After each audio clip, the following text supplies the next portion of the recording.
공통적으로 나타나는 증상이 뭐냐면 사지의 근육이 다 빠져요. 쉽게 살이 찌는 체질로 바꿔버리는 거죠. 식욕이 점점 자극이 돼요. 그럼 우리는 더 먹어요. 안녕하세요.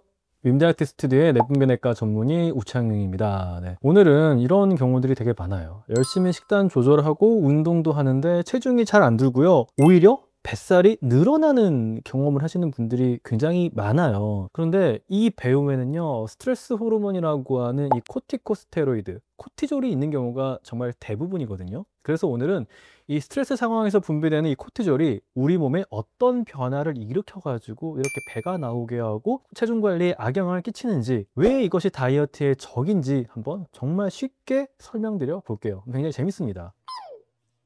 우리가 갑자기 스트레스를 받아요. 스마트폰을 직장에서 하고 있는데 갑자기 이제 직장 상사가 뒤에서 보고 있었다. 이런 긴박한 스트레스 상황에서요, 우리 몸은 긴급 대응 체계를 가동을 시켜요. 투쟁 도피거든요. 도망갈 것이냐, 상사님한테 뭔가라도 내가 이야기해 볼 것이냐, 이런 순간적인 반응에 들어가죠. 이때 우리 몸이 굉장히 많은 변화를 경험하잖아요. 정말 신경이 곤두서는 것 같고 식은땀이 흐르고 가슴이 두근두근거리고, 그렇죠?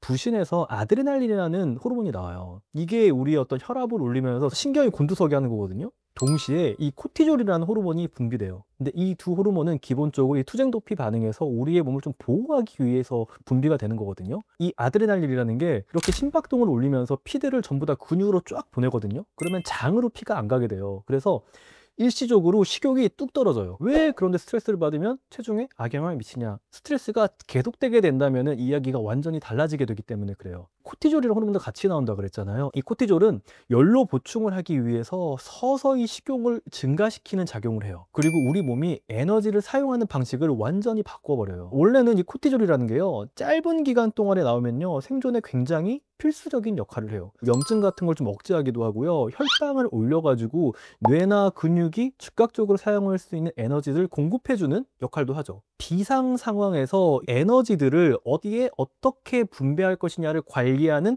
정말 책임자적인 호르몬이라고 할 수가 있어요. 문제는 이런 스트레스 상황이 만성적으로 지속될 때 발생하는 거예요. 단기적인 위기 상황에서 어떻게 할지를 책임진 애들인데 얘네가 계속 나와버리면은 말 그대로 이 비상 모드에 갇혀버리게 돼요. 자동차 엔진을요, 장시간 이 공회전 상태로 만들어 버리는 거예요. 과열이 나가지고 고장이 날 수가 있겠죠, 자동차가. 이런 것처럼 이 코티졸이 계속해서 분비되는 상황에서는 우리 몸의 다양한 부분에서 대사가 고장이 나기 시작하거든요. 이것들을 한 4가지 측면에서 제가 한번 짚어 드릴게요.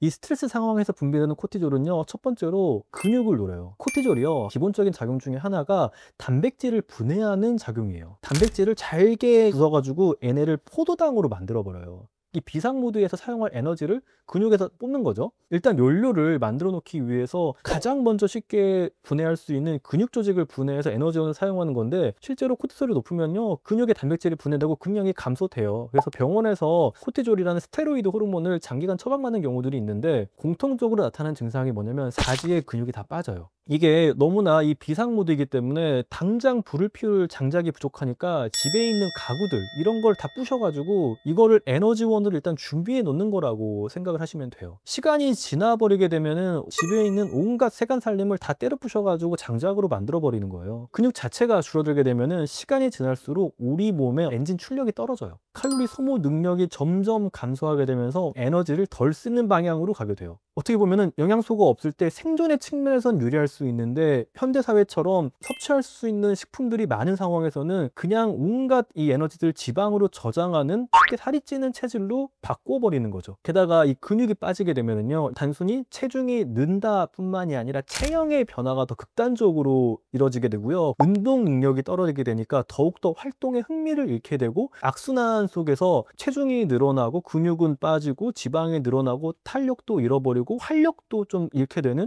굉장히 속상한 결과로 좀 이어지기 쉽죠.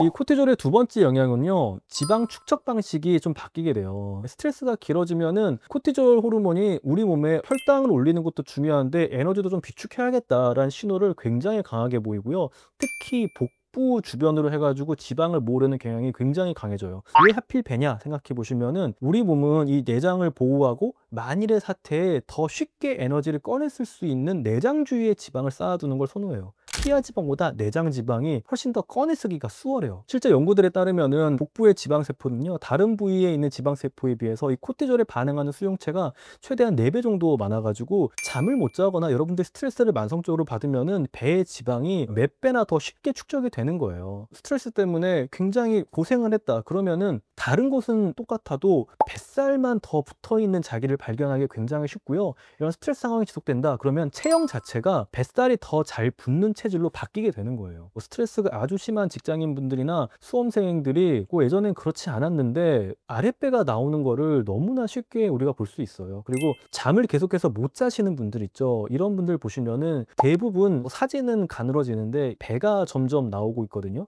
이게 뭐냐면은 코티졸로 인한 내장 지방의 증가 현상이라고 생각을 하시면 돼요. 그런데 이 내장 지방은 피하 지방보다 훨씬 더 혈중으로 지방산을 쉽게 분비하기 때문에 쉽게 지방간을 만들고요. 근육의 마블링을 만들고 심장이나 혈관에 지방이 침착하게 하는 이소성 지방 침착을 일으켜서 대사적으로 훨씬 더 안 좋고요. 혈당의 변동폭을 올리는 당뇨병을 만드는 이런 인슐린 저항성과 만성 염증을 악화시켜가지고 대사질환의 위험을 올려요. 이런 것들의 결과로 당뇨병, 고지혈증, 고혈압뿐만이 아니라 그 다음 단계에는 암 발생률도 올릴 수 있기 때문에 굉장히 안 좋죠. 그래서 좀 정리하자면은 우리가 계속해서 스트레스를 받는다 그러면 우리 몸에서 원래 에너지를 저장해야 되는 에너지 저장 창고인 피하 지방이 아니라 에너지 저장 창고가 아예 배로 바뀌게 된다. 체형의 체질도 바뀌지만 보이는 것뿐만이 아니라 대사질환과 암 발생의 취약성 또한 크게 달라진다라는 거예요. 코티졸은 우리 몸에서 이 혈당 조절 시스템에도 너무나 강력하게 간섭을 해요. 평소라면은 우리가 식사 후에 인슐린이라는 호르몬이 췌장에서 나와요. 이 혈당을 다시 세포 안으로 집어넣어서 세포가 이 혈당을 사용하도록 하거든요. 그런데 코티졸이 있는 상태에서는요, 세포들이 인슐린 신호에 좀 둔감해져요. 이걸 우리가 인슐린 저항성이라고 표현을 하거든요. 스트레스 호르몬인 코티졸이 지속적으로 높으면은 인슐린이 제대로 일을 못해서 혈당이 늘 높게 유지되는 상태가 돼요. 피 속에 영양소는 되게 많은 거죠. 혈당이 많으니까. 그런데 실제 세포로 못 들어가는 거예요. 저희가 뷔페 식당이 들어갔는데 입이 없어서 먹을 수가 없는 거예요. 음식을. 우린 배가 고프겠죠. 마찬가지로 우리의 세포들은요, 몸에 에너지가 부족하다고 착각을 해요. 세포들이 굶주리고 있다는 신호를 계속 보내니까 식욕이 점점 자극이 돼요. 그럼 우리는 더 먹어요. 올라간 혈당들이 효과적으로 세포에서 사용되지 못하고 지방으로 계속해서 저장이 되는 사이클이 생겨요. 근데 계속 배는 고프고 계속 지방으로 저장이 되고, 이때 스트레스 호르몬이 높아져 있는 상태이기 때문에 저장되는 지방이 복부 지방 쪽으로 되고, 이게 다시 또 인슐린 저항성을 악화시켜 가지고 또 세포들은 굶주리고 또 배고픔의 신호를 보내고 내장 지방으로 쌓이게 하는 악순환의 사이클이 완성되는 거죠. 이렇게 장기적으로 스트레스가 높은 집단일수록 이런 악순환의 고리 때문에 비만이나 당뇨병 같은 대사질환의 위험이 높다는 연구들은 정말 많아요. 음식을 먹어도 세포들이 못 쓰게 되고 혈당이 정말 많이 올라가게 되는, 혈당 변동폭이 정말 커지는 그런 걸 경험하게 되는 거죠. 실제로 저희가 병원에서 스테로이드 호르몬을 사용하게 되면은 환자분이 당뇨병이 없던 분들도 혈당이 막 200, 300까지 올라가는 경험을 굉장히 많이 할 만큼 식후 고혈당의 가장 대표적인 이유 중에 하나가 이 스트레스 호르몬이에요.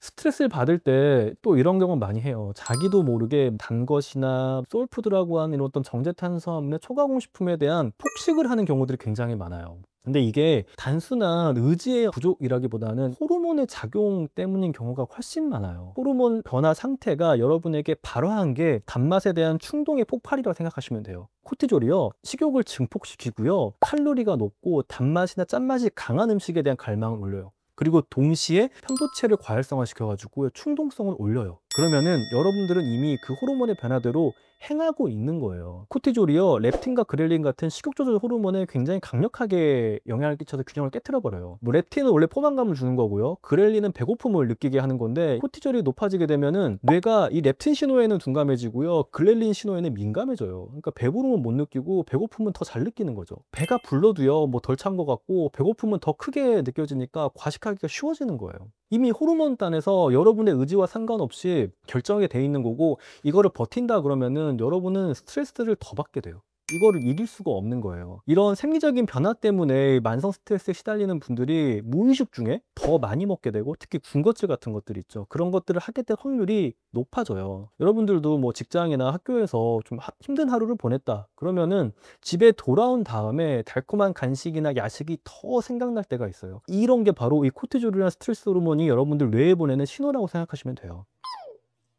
지금까지 살펴본 코티졸의 영향들을 좀 정리하면은요, 첫 번째로 근육이 줄고요, 두 번째로 지방, 특히 뱃살이 늘어나고요, 세 번째로 혈당 조절이 망가져가지고 지방 저장 모드가 되고, 네 번째로는 식욕까지 증가해요. 이 네 가지가 하나같이 여러분들이 살을 빼고 저속 노화하는데 완전 반대되는 방향으로 작용을 하는 거거든요. 스트레스 호르몬이 높아져 있는 상태에서 하는 다이어트는 지속하기가 힘들어요. 이 스트레스 호르몬을 줄이는 방향으로 반드시 여러분들이 생활 양식을 짜셔야 돼요. 그렇게 되면 첫 번째로 가장 중요한 게 뭐냐라고 한다면은, 특히 여성분들은 7시간 반 정도의 수면이에요. 수면을 취하게 되면은 이 스트레스 호르몬이 가장 극적으로 떨어지게 돼요. 스트레스를 받게 되면 충동성이 올라와서 오히려 수면을 취해야 될 때 쇼츠나 뭐 릴스, SNS 같은 것들을 더 충동적으로 하게 되는 경우가 있거든요. 그렇게 되면은 악순환의 고리에 빠지는 거예요. 반드시 수면을 취해서 먼저 이 스트레스 호르몬을 낮춰놔야, 비상 모드에서 한번 벗어나야 여러분들이 더 여러분다운 선택을 할 수가 있어요. 그래서 첫 번째는 충분한 수면이에요. 두 번째는 신체 활동이에요. 신체 활동 중에서도 규칙적인 유산소 같은 것들, 특히 달리기 같은 것들이 굉장히 좋아요. 너무 고강도로 하지 마시고 중강도로 기분 좋게 달려준다라는 거는, 일단 우리의 뇌가 현재에 굉장히 집중하게 되거든요. 그러면서 다양한 자극들이 뇌에 들어와요. 시각, 청각, 후각, 그리고 공감각적인 자극이 들어오면서 과거에 대한 후회나 미래에 대한 걱정, 불안이 좀 떨어져요. 지금 집중할 수 있는 유산소 활동이 굉장히 좋다. 그리고 세 번째로는 호흡법 등이 있어요. 66호흡법이라고 6초 동안 숨을 들이마시고 6초 동안 내쉬고, 혹은 478 호흡법이라고 4초 동안 숨을 들이마시고 7초 멈췄다가 8초 동안 내쉬는, 이때 호흡을 머릿속으로 세면서 하는 것들, 이런 것들이 호흡을 조정함으로써 교감신경이 너무나 항진되는 걸 좀 막아주는 효과가 있거든요. 이런 방식으로 스트레스 레벨을 낮출 수 있는 양식들을 하나씩 갖춰 놔야 여러분들이 다이어트를 할 수가 있어요. 지금까지 코티졸이 왜 우리를 살찌게 하는지, 그리고 이 스트레스 호르몬을 낮추기 위해서 어떤 것들이 도움이 되는지 좀 간단하게 짚어봤는데요. 스트레스 관리만 해도요, 살이 빠지는 경우가 정말 많고요, 다이어트의 여정 자체가 수월해져요. 이 스트레스 호르몬이 높아져 있는 상태에서 여러분들이 하려고 하는 모든 것들이 사실 호르몬을 역행하는 방향이 되기 때문에 정말 힘든 거거든요. 호르몬을 좀 이해하시고 여러분들에게 맞는 다이어트를 하시길 바라겠습니다. 지금까지 윈다이어트 스튜디오의 우창윤이었고요. 다음엔 더 좋은 컨텐츠로 돌아오도록 하겠습니다. 감사합니다.